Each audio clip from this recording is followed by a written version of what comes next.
எந்த அளவிற்கு நமக்கு பெருமையாக நம்முடைய முதல்வர் இருக்கிறாரோ, எந்த அளவுக்கு கற்றுக்கொள்ள வேண்டியவர்களுக்கு மற்றவர்களுக்கு அவர் பாடமாக இருக்கிறார்களோ, அந்த அளவுக்கு சிம்ம சொப்பனமாக திகழ்கிறார். இந்த உருவம் மிகப்பெரிய அளவிற்கு எப்படி இருக்கிறார் என்பதற்கு அண்மையிலே வந்த ஒரு செய்தி என்ன உங்களுக்கு தெரியும். தேர்தல் மற்ற வகைகள் நாங்கள் இதுவரையே இல்லாத அளவிற்கு செய்து விடுவோம் என்பதற்கு எத்தனையோ வித்தைகளை வியூகங்களை எல்லாம் வகுத்துக் கொண்டிருக்கிறார்கள். இந்த செய்தி பாருங்கள். ஒருவர் பேசுகிறார், மிக முக்கியமான ஒருவர் இந்திய அரசியல் அரங்கத்திலே பேசுகிறார். ஸ்டாலினுக்கு தெரிவித்துக் கொள்கிறேன், கவனியுங்கள், ஸ்டாலினுக்கு தெரிவித்துக் கொள்கிறேன், தமிழகத்தில் நடக்க இருக்கும் சட்டப்பேரவை தேர்தலில் திமுக துடைத்து எரியப்படும் என்று மத்திய உள்துறை அமைச்சரும் பாஜக மூத்த தலைவருமான அமித்ஷா ஆவேசமாக கூறினார். இது செய்தி பத்திரிகையிலே வந்திருக்கிற செய்தி. சில நாட்களுக்கு முன்னால் எந்த இடத்திலே பேசியிருக்கிறார்?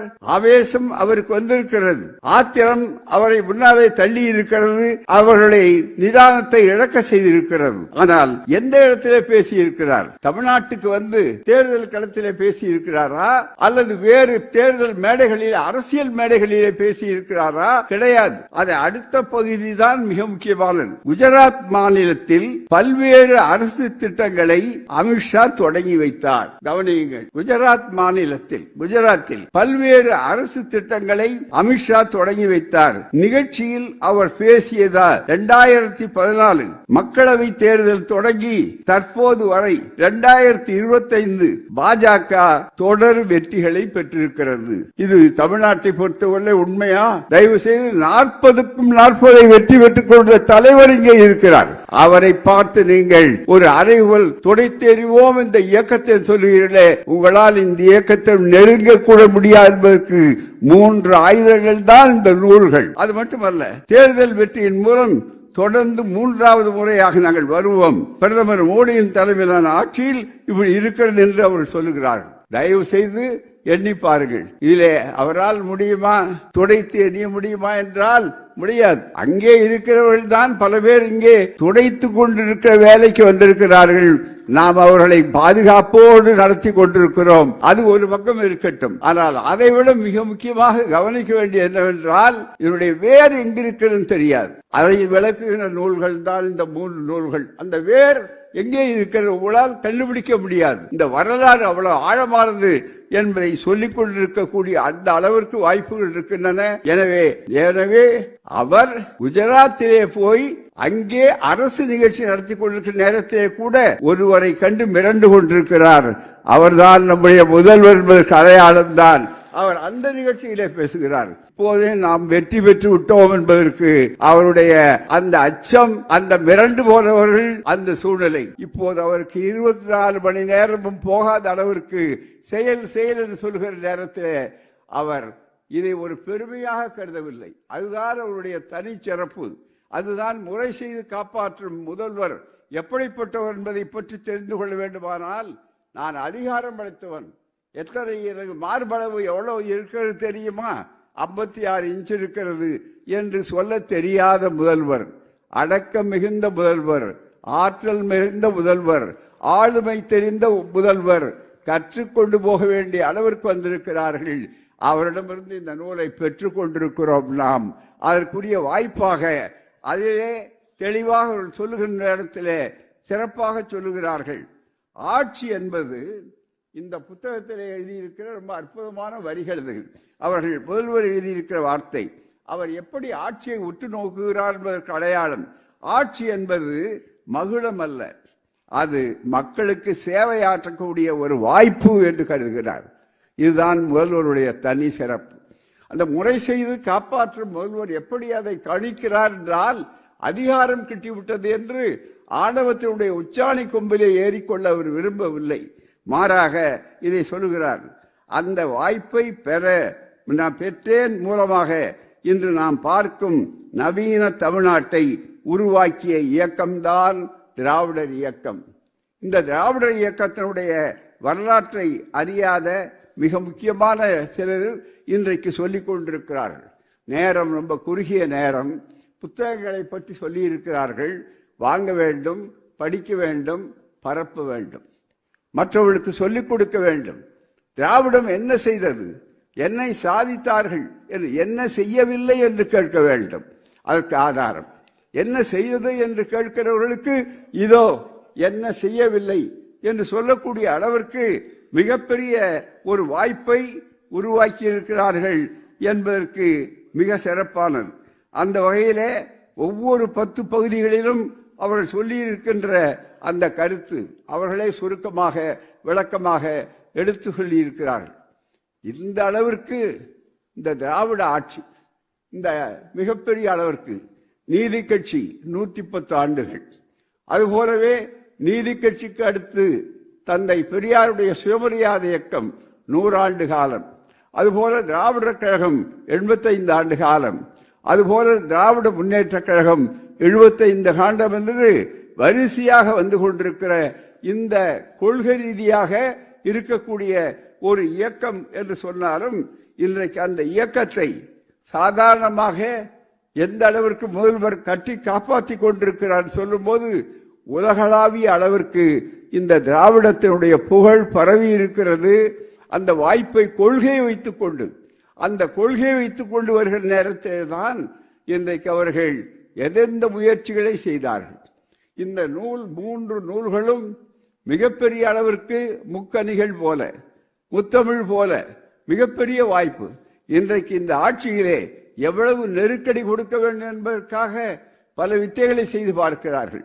ஒரு பக்கம் நிதி நெருக்கடி, இன்னொரு பக்கத்திலே ஆளுநருடைய அவதூறு பேச்சுக்கள், இன்னொரு பக்கம் மிக முக்கியமான திரிசூலம் ஒன்று வைத்துக் கொண்டு அந்த திரிசூலத்தை எல்லாம் காட்டி காட்டி இங்கே முதலிலே வருமான வரித்துறையா அல்லது அதற்கு அடுத்தது மிக முக்கியமாக சிபிஐயா அல்லது அதை தாண்டி அமலாக்கத்துறையா என்று அமைச்சர்கள் மற்றவர்கள் எல்லோரும் மிரண்டு போகிறார்கள். மிரண்டு போகக்கூடிய அளவிற்கு இதை பார்த்து அச்சக்கூடிய அளவிற்கு ஒருவரும் இங்கு கிடையாது. நீங்கள் எந்த ஆயுதத்தை எடுத்தீர்களோ அதை நீங்களே முறைமுறித்து காட்டுவதற்கு எங்களிடம் அப்படிப்பட்ட அதிகாரத்தை விட வரலாற்றை கருத்து இருக்கிறது என்பதற்கு அடையாளம்தான் இந்த 3 புத்தகங்கள். எண்ணி பாருங்கள். அதனால்தான் இது புத்தகங்கள் அல்ல, இது காகிதங்கள் அல்ல, ஆயுதங்கள், கருத்து ஆயுதங்கள். அவ்வளவு ஆழமான வரலாறு. எந்த சமுதாயத்திலே வரலாற்றை மறக்கிறார்களோ அந்த வரலாற்றை இன்றைக்கு காட்டுவதற்காகத்தான் ஒரு பக்கம் கீழடி, அதை கண்டவுடனே அவர்கள் அலறுகிறார்கள். நேற்று முன்தினம் கூட பொருணை திருநெல்வேலியில் அங்கே சென்றிருக்கிற போது மாண்புமிகு அமைச்சர்கள் இங்கே இருக்கிறார்கள். அந்த வரலாற்றை சொல்கிற போது இல்லாத சரஸ்வதி நாகரிகம் என்று ஒன்றை தேடிக்கொண்டிருக்கிறீர்கள். இருக்கிற திராவிட நாகரிகத்தை, சிந்துவெளி நாகரிகத்தை நீங்கள் காண முடியவில்லை என்று அறைகூவல் விடுத்த முதலமைச்சருடைய அவர். எனவேதான் அரசியல் மட்டும் பேசுகின்ற இயக்கம் அல்ல, மிகப்பெரிய ஆபத்து மொழியா நாடா மக்களா என்று கருதக்கூடியது. அதனால்தான் பேரறிஞர் அண்ணா அவர்கள் சொன்னார்கள், என்னுடைய 30 சாதனைகள் தமிழ்நாட்டுக்கு தாய் திருநாட்டுக்கு தமிழ்நாடு என்று பெயர், அதுபோலவே சுயமரியாதை திருமணங்கள் சட்டபூர்வமானது, 3வது இருமொழி கொள்கைதான், இங்கே மும்மொழிக்கு இடமில்லை, இந்தி திணிப்புக்கு இடமில்லை என்று சொன்னதெல்லாம் கொள்கைகள். அந்த கொள்கைகளை பாதுகாக்கின்ற மகத்தான ஒருவராக வந்த காரணத்தால் தான் அரண்டு போயிருக்கிறார்கள். இத்தனைக்கு நீங்கள் இவ்வளவு செய்தாலும் எவ்வளவு நெருக்கடிகள் கொடுத்தாலும் நெருக்கடிகளையே சந்தித்தவர்கள் நாங்கள். ஆகவே நெருக்கடிகளே இருந்து வெளியே வருவோம் சொல்லக்கூடிய துணிச்சல் மிக்க ஆற்றல் மிக்க ஒரு முதல்வராக இருக்கிறார். அவர் எப்படியெல்லாம் இந்த அடித்தளம் இருக்கிறது என்பதை புரிந்து கொள்ளத்தான் வரலாற்று காவியங்களாக இந்த 3 நூல்கள் இங்கே இருக்கின்றன. ஒரே ஒரு செய்தியை சொல்லி நான் நேரத்தை எடுத்துக்கொள்ள விரும்பவில்லை. எந்த அளவிற்கு நமக்கெல்லாம் மகிழ்ச்சி ஊட்டுகிறார்களோ, எந்த அளவிற்கு உலக தமிழர்கள் மட்டுமல்ல தமிழர்களுக்கு அப்பாற்பட்டவர்களுக்கெல்லாம் வழிகாட்டியாக உலகம் சென்றிருக்கிறார்கள். உலகத்தை பெரியார்மயமாக்கி பெரியாரை உலகமயமாக்கி இருக்கக்கூடியது மட்டுமல்ல, திராவிடம் இன்றைக்கு உலகமயமாக ஆகிக்கொண்டிருக்கிறது என்பதற்கு முதல்வர் அங்கே செல்கிற போது வெளிநாட்டில் முதலீடுகளை பெற்று வருகிறார். அந்த முதலீடுகளை பெற்று வருவது மட்டுமல்ல, முதலீடுகளை செய்து வருகிறார். அதனால்தான் லண்டன் ஆக்ஸ்போர்ட் யூனிவர்சிட்டியிலே பெரியாருடைய படத்தை திறந்து வைத்துவிட்டு உலகத்தை காட்டுகிறார். திராவிடத்தினுடைய வரலாற்றில் இவைகளெல்லாம் சாதாரண குறிப்புகள் அல்ல, மிகவும் நினைவில் வைத்துக் கொள்வது. அதன் காரணமாகத்தான் எல்லா வித்தைகளையும் செய்து கடைசியிலே அவர்கள் ஒன்றே ஒன்று எஸ்ஐஆர் என்பதன் மூலமாக வாக்கு திருட்டாவும் செய்யலாமா, அது திரும்பி வார்த்தை செய்யலாமா வரும்போது அதை எதிர்த்து முதல் குரல் கொடுத்தவர், தமிழ்நாட்டிலே கருத்தரங்கத்தை கூப்பிட்டவர் நம்முடைய முதல்வர். இன்றைக்கு அது புரிந்து வருவதற்கு முன்னாலே சொல்லக்கூடியது மந்திரி கழகு வரும்பொருள் உரைத்தல், அதுதான் மிக முக்கியம். அப்படிப்பட்ட முறையிலே அவர்கள் தெளிவாக எதை செய்ய வேண்டுமோ அதை காலத்தால் செய்து கொண்டிருக்கிறார். அதையும் தாண்டி இப்போது மிக முக்கியமாக எதையும் செய்ய முடியவில்லை என்று சொன்னால் ஆயுதங்களால், மிரட்டுகின்ற ஆயுதங்களால், உங்கள் திரிசூலங்களால் அது முடியவில்லை என்று சொன்ன உடனே கடைசியாக என்ன செய்கிறார்கள்? தமிழ்நாட்டில் மத கலவரங்களை உண்டாக்கலாமா வடநாடு போல என்று நினைத்திருக்கிறார்கள். ஒருபோது நடக்காது.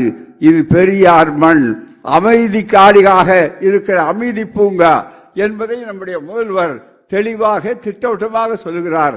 ஒருபோதும் நாங்கள் தலைகுனிய மாட்டோம், எவரையும் தலைகுனிய விடமாட்டேன் சொல்லக்கூடிய ஒரு அற்புதமான ஒரு முதலமைச்சராக இருக்கிற காரணத்தால் தான் அவரை பற்றி நாம் நினைப்பதை விட, நாம் பாராட்டுவதை விட நம்முடைய கடுமையான எதிரிகள் எப்படி நடந்து கொள்கிறார் என்பதை மட்டும் ஒன்றே ஒன்றை சொல்லி இந்த விழாவிலே புத்தகங்களுடைய சிறப்புகள் மற்றதையெல்லாம் நீங்கள் வாங்கி படித்து பார்க்க வேண்டும், பாராட்ட வேண்டும். எவ்வளவு வேண்டுமானாலும் திருமாவேலன் அவர்களை பாராட்ட வேண்டும். அப்படிப்பட்ட அளவிற்கு அவர் எத்தனையோ நூல்கள் எழுதியிருக்கிறார். எல்லாமே மறுப்புகள், விளக்கங்கள், தெளிவுரைகள், கருத்துரைகள் என்று சொல்லக்கூடிய அளவிற்கு வாய்ப்பை உருவாக்கி கொண்டிருக்கிறார்கள். அதே ஒன்றே ஒன்று, அந்த ஒன்றை மட்டும் சொல்லுகிறேன். எந்த அளவிற்கு நமக்கு பெருமையாக நம்முடைய முதல்வர் இருக்கிறாரோ, எந்த அளவுக்கு கற்றுக்கொள்ள வேண்டியவர்களுக்கு மற்றவர்களுக்கு அவர் பாடமாக இருக்கிறார்களோ, அந்த அளவுக்கு சிம்ம சொப்பனமாக திகழ்கிறார். இந்த உருவம் மிகப்பெரிய அளவிற்கு எப்படி இருக்கிறார் என்பதற்கு அண்மையிலே வந்த ஒரு செய்தி என்ன உங்களுக்கு தெரியும். தேர்தல் மற்ற வகைகள் நாங்கள் இதுவரையே இல்லாத அளவிற்கு செய்து விடுவோம் என்பதற்கு எத்தனையோ வித்தைகளை, வியூகங்களை எல்லாம் வகுத்து கொண்டிருக்கிறார்கள். இந்த செய்தி பாருங்கள். ஒருவர் பேசுகிறார், மிக முக்கியமான ஒருவர் இந்திய அரசியல் அரங்கத்திலே பேசுகிறார். ஸ்டாலினுக்கு தெரிவித்துக் கொள்கிறேன், கவனியுங்கள், ஸ்டாலினுக்கு தெரிவித்துக் கொள்கிறேன், தமிழகத்தில் நடக்க இருக்கும் சட்டப்பேரவை தேர்தலில் திமுக துடைத்து எறியப்படும் என்று மத்திய உள்துறை அமைச்சரும் பாஜக மூத்த தலைவருமான அமித்ஷா ஆவேசமாக கூறினார். இது செய்தி பத்திரிகையிலே வந்திருக்கிற செய்தி சில நாட்களுக்கு முன்னால். எந்த இடத்திலே பேசியிருக்கிறார்? ஆவேசம் அவருக்கு வந்திருக்கிறது, ஆத்திரம் அவரை முன்னாலே தள்ளி இருக்கிறது, அவர்களை நிதானத்தை இழக்க செய்திருக்கிறது. ஆனால் எந்த இடத்திலே பேசியிருக்கிறார்? தமிழ்நாட்டுக்கு வந்து தேர்தல் களத்திலே பேசியிருக்கிறாரா அல்லது வேறு தேர்தல் மேடைகளில், அரசியல் மேடைகளிலே பேசியிருக்கிறாரா? கிடையாது. அது அடுத்த பகுதி தான் மிக முக்கியமானது. குஜராத் மாநிலத்தில் பல்வேறு அரசு திட்டங்களை அமித்ஷா தொடங்கி வைத்தார். கவனியுங்கள், குஜராத் மாநிலத்தில், குஜராத்தில் பல்வேறு அரசு திட்டங்களை அமித்ஷா தொடங்கி வைத்தார். நிகழ்ச்சியில் அவர் பேசியதால் 2014 மக்களவை தேர்தல் தொடங்கி தற்போது வரை 2025 பாஜக தொடர் வெற்றிகளை பெற்றிருக்கிறது. இது தமிழ்நாட்டை பொறுத்தவரை உண்மையா? தயவு செய்து 40க்கும் 40 வெற்றி பெற்றுக் கொண்ட தலைவர் இங்கே இருக்கிறார். அவரை பார்த்து நீங்கள் ஒரு அறைகுவல் துடைத்தெறிவோம் இந்த இயக்கத்தை சொல்லுகிறீர்களே, உங்களால் இந்த இயக்கத்தை நெருங்க கூட முடியாது என்பதற்கு 3 ஆயுதங்கள் தான் இந்த நூல்கள். அதை புரிந்து கொள்ள வேண்டும். அது மட்டுமல்ல, தேர்தல் வெற்றியின் மூலம் தொடர்ந்து 3வது முறையாக நாங்கள் வருவோம், பிரதமர் மோடியின் தலைமையிலான ஆட்சியில் இப்படி இருக்கிறது என்று அவர் சொல்லுகிறார்கள். தயவு செய்து எண்ணி பாருங்கள். இதிலே அவரால் முடியுமா? துடைத்து எண்ணி முடியுமா என்றால் முடியாது. அங்கே இருக்கிறவர்கள் தான் பல பேர் இங்கே துடைத்து கொண்டிருக்கிற வேலைக்கு வந்திருக்கிறார்கள். நாம் அவர்களை பாதுகாப்போடு நடத்தி கொண்டிருக்கிறோம். அது ஒரு பக்கம் இருக்கட்டும். ஆனால் அதைவிட மிக முக்கியமாக கவனிக்க வேண்டியது என்னவென்றால், இதனுடைய வேர் எங்கிருக்கிறது தெரியாது. அதை விளக்குகிற நூல்கள் தான் இந்த 3 நூல்கள். அந்த வேர் எங்கே இருக்கிறது உங்களால் கண்டுபிடிக்க முடியாது. இந்த வரலாறு அவ்வளவு ஆழமானது என்பதை சொல்லிக் கொண்டிருக்கக்கூடிய அந்த அளவிற்கு வாய்ப்புகள் இருக்கின்றன. எனவே அவர் குஜராத்திலே போய் அங்கே அரசு நிகழ்ச்சி நடத்தி கொண்டிருக்கிற நேரத்திலே கூட ஒருவரை கண்டு மிரண்டு கொண்டிருக்கிறார். அவர்தான் நம்முடைய முதல்வர் என்பதற்கு அடையாளம் தான். அவர் அந்த நிகழ்ச்சியிலே பேசுகிறார். இப்போதே நாம் வெற்றி பெற்று விட்டோம் என்பதற்கு அவருடைய அந்த அச்சம், அந்த மிரண்டு போனவர்கள், அந்த சூழ்நிலை. எனவேதான் அவர்களை உயர்த்தி பிடிக்க வரலாறு இருக்கிறது. பெரியார் இருக்கிறார், அண்ணா இருக்கிறார், கலைஞர் இருக்கிறார். இவர்களுடைய கலைவையாக நான் இருக்கிறேன் என்று சொல்லக்கூடிய முறையிலே இருக்கக்கூடிய அவர்களே, உங்கள் தலைமையில் வெற்றி என்பது இருக்கிறதே, வாகை சூடுவோம். மீண்டும் 40க்கு 40 என்ற வரலாற்றை எப்படி நீங்கள் படைத்தீர்களோ அதுபோல வெற்றி பெறுவதற்கு ஆயத்தமாக தமிழ்நாடு இருக்கிறது. களம் கொண்டிருக்கிறீர்கள், நெருக்கடிகளை சந்தித்திருக்கிறீர்கள், நெருக்கடியிலிருந்து மீண்டிருக்கிறீர்கள். இப்போது அரசியல் நெருக்கடிகளோ மற்றதோ வந்தால் மீண்டும் புதிய தமிழ்நாடு, வெற்றி பெற்ற தமிழ்நாடு, எழுச்சி பெற்ற தமிழ்நாடு மீண்டும் உங்கள் தலைமையிலே வரும். 1926க்கு பிறகு இது போன்ற மேடைகளிலே இந்த வெற்றி விழாக்களுடைய விமர்சனங்களை புத்தகங்களாக வெளியிடுவோம் சொல்லி வாய்ப்பளித்த உங்கள் அனைவருக்கும் நன்றியை கூறி முடிக்கிறேன். வணக்கம், நன்றி. வாழ்க பெரியார், வளர்க திராவிடம், திராவிடம் வெல்லும், அதை என்றே வரலாறு சொல்லும். நன்றி, வணக்கம்.